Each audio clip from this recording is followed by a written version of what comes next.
you've had a lot of success, obviously, since 2008. I think it's tempting for somebody who is just starting off to look at a guy like you and say, I want to have that type of success, and they get frustrated if they're not achieving that really quickly. But I think people don't recognize there's stages of growth. And so from your experience, what would your advice be for that sort of first stage or first milestone for somebody to get to if they're just starting off in real estate investing? Yeah, huge. This is good. Well, here, I'll say it this way. There are three things, and this is for anyone. Like, it didn't have to be real estate, but to your question, let's talk about real estate. Number one, before you get the three things, you are going to be frustrated. Like, that's called normal. You are going to grow through it. I call it stacking. Like, it's going to take time. And so before I get the three things I was going to say I'll say this. There's a certain, like, we teach three things. We teach mindset, skill set, and systems. Well, skill set, you can go to my YouTube channel and learn how to do a deal technically and go, okay, I got it. Okay, systems, pretty simple. We have some automation and nothing crazy. It's the mindset piece. And why do I say that? Because people go, oh, come on. Because to move from a W-2 to entrepreneurship, or to scale as an entrepreneur if you're just a solopreneur, is a different ballgame. So you got to grow to be that person. So with that as a backdrop, that's why you'll be frustrated. And that's why some people do a deal in 30 days. And some people, we had an event 2 weeks ago, Kirby, and someone stood up. John is his name, and he's not far from here in Boston. 15 months to get to his first deal. Why? Stuff going on, like life going on, and kids, and mental stuff and baggage. But then that week he broke through, because mentally that's what happens after a deal, and he did 3 deals right away. So the 3 steps is this are these. One, find a niche in real estate. There's so many great ones. I'm not so naive. I'm biased to creative, but I'm not so naive to think it's only niche. There's some great niches. And I've got plenty of people on my podcast who make millions and other things. So find that you can get behind. Because some niches, when I say get behind, some people like to sit behind the computer and do a lot with that, or flip land behind a computer. If you like helping people, you'll probably do great in creative. So there's just different avenues. Second, find someone in that niche, because they're out there. You don't have to recreate the wheel, that has gone through what you want to go through and has had great success. But when you pick that person or community, please, please, please do yourself a favor and pick someone that you can relate to in every other way too. Here's an example. I know plenty of people, without calling them out, who had great success in our industry and others that trashed their family life or trashed their relationship with their kids or got to do what, like that. To me, that's not worth it, but you pick. So find the niche, pick the person or community in that niche who's done it already. Don't try to recreate the wheel. And here's the biggie to your question, a little bit more direct. Put the blinders on for 3 to 7 years, because it doesn't take you 3 years to do a deal. But if you commit to that, I know the first curveball that you alluded to is going to happen. Like, you're going to have frustration. I know you won't quit if you're committed for 3 years. Now, I say 3 to 7. You might be too young to remember Brian Tracy. Brian Tracy. But Brian was on my podcast at age 82 during COVID, and I said my philosophy of 3 years: sprinting, blinders on, don't let anything else distract you. And he said, no, I don't agree. And he's the first person out of 400 episodes that said they don't agree with that. So I said, why? And he said, look, Chris, I've been broke several times. I've had huge success several times. I'm 80-something years old. I will tell you that when anyone ventures into real estate or any venture, they're going to suck for 2 or 3 years. Then they're going to be kind of adequate, and then they're going to have a breakthrough success. And that takes 7 years, he told me. So now I say 3 to 7. But it's going to be at least 3. So that was a long answer. Good question. No, that's great. And kind of as a follow-up to that, I'm curious, I know you've worked with so many people. Is there a time frame that people can expect if their goal is to leave their W-2, which I think a lot of people, that is the goal, and get to a place where they can support themselves? Do you have sort of a ballpark that you see most people get there? Is it the 3 to 7 for that? Good one. No, actually it's shorter. So I'll give you a few examples. I always think better than theory. The last few I can think of, Rick left a government job after 30 years. I think it took him with us a couple years.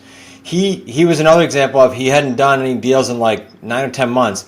And then he got 4 deals, boom, boom, boom, right in a row, when he started working with me personally, actually, coincidentally.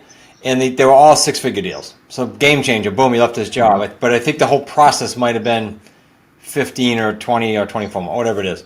Mike in California worked for a produce company like 6.5 days a week, obnoxious. And then his kid was coming. He said, Chris, I can't do this anymore. He set a goal for 2 years, and I think we hit it in like 27 months. So it just depends on the person. Brian O'Neill crushed it in Illinois after elevator salesman, literally for 17 years. And he said, "Oh, my goal is like a year." I think he said he did it in 9 months. That was super aggressive. And the reason was he was super aggressive. So everybody's different, Kirby, right? You know that. So it just depends how coachable they are. And everybody says, "I'm coachable. It's me. I can do all this." But then when life happens and, the reality of in the trenches with us happens, everybody's different. So that was a very gray answer. But I'd say 12 to 25 months is adequate if you're coachable. Yeah, and to spend 12 to 25 months to free yourself for the rest of your life, it seems like a drop in the bucket. No brainer. No brainer. So, here's some ammo for him to think about the listener. Our deals average across the community 45,000 low, 250,000 up as a high.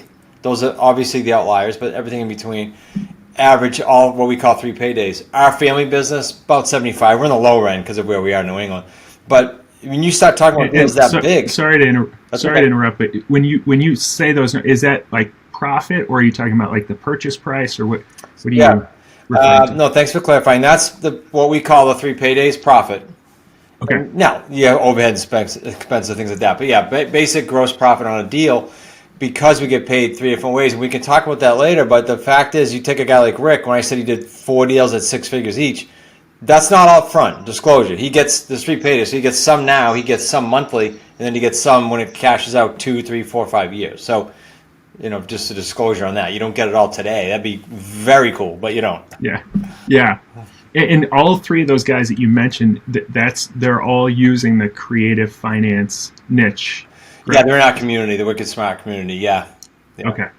Yeah, and I always thought I always thought of creative finance or buying on terms as just it's not like a niche itself, is like a niche of real estate investing, but just like a version of financing that you can tap into regardless of your niche. But you kind of look at it as a niche to focus on. Can you kind of explain, because there's a lot of questions of what is creative finance, what does buying on terms mean, and so can you kind of explain the way you look at it?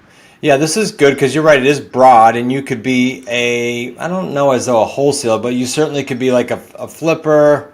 You could do a lot of the other niches and go, hey, I learned this technique, and that would be creative real estate. But for us, it's 3 ways we buy. We buy owner financing, but we niche that down, Kirby, even more. We buy owner financing. Typically, we like them on free and clear properties. And we'll get into why later. Super profitable. This building I'm standing in was bought, no bank. It's a mixed use too, which would be underwriting galore. No bank, owner financing, heavy principal pay down. I'll talk about that later. And we just sold it like it was 10 days ago. But I had a 20-year deal. I could have stayed in the deal if I wanted to. So free and clear properties. Second, subject to existing loans. So that's more unlike the free and clear owner, right, who's debt free. The subject to is usually someone who needs financial relief tomorrow. They're willing to sell you their house but keep the loan in their name. That's what's subject to existing financing for the listener. And then third is lease purchase. Lease purchase tends to be where newer people gravitate to. Like I know a lot of people scream, oh, wholesaling if you're brand new. I disagree. If you do a lease purchase, you get the same check, that one check that you get as a wholesaler, but you also have payday 2s and 3s coming out. So those are 3 ways that I define creative real estate. But to your point, there's a whole bunch of other things you can do in creative real estate. Yeah, got it. Okay. And I think the next question that a lot of people would probably have then is, how do you find these particular types of deals? Because a lot of people are just, they're looking at Zillow or whatever and maybe not seeing deals that they think might work for this. So what's the main avenue that you guys find these deals? It's actually pretty simple. They can do it themselves, but I'd prefer they have a virtual assistant, and that virtual assistant or them are going to have a lead source that feeds them every day any for sale by owner, for rent by owner, and expired listings, meaning they didn't sell with a realtor. Those 3 sources are usually enough to accomplish someone's goals in a given area, but there are outliers. I have someone in Arizona that it's very spread out. So she's like, Chris, I get like 10 leads in a month. It's not enough to accomplish my goals. Okay. So then we start talking about niche lists. I love out-of-state owners, for example, especially post-COVID. I love out-of-state owners and free and clear. A third of the properties, Kirby, ballpark, every community is different, but about a third of the properties in the United States are free and clear. Well, that's a great pond to fish in because they are typically very open to owner financing, very open, as long as you can give them to their price, to getting to your term. I said earlier that I'd mentioned why I'm so high on free and clear. We structure 99% of the time principal-only monthly payments. Principal only. So picture that compared to getting a loan and having most of it going to interest. When I bought this building, we mostly do single families. When I bought this building, the owner said he was into real estate. He owned like most of the land in this area. Third largest landowner, I think. He said, I wanted X amount interest. I think it was 5.5 back in 18. I said, well, we usually do principal only. He nearly fell off his chair because he was a conventional real estate guy. And he's like, what do you mean principal?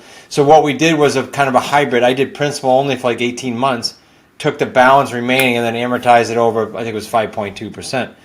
But the point is, you can do most of the time on single families, you can do principal only in this massive pay down. I mean, just picture the math on that. It's crazy. So principal only basically means 0% financing. Yep. Correct? Yep. Okay. Yep. Got On it. a house. It's like if you put no money down or little and you get 0% financing, you got almost a free house. And then if you exit properly the way we do, it's getting paid for. You're not coming out of pocket.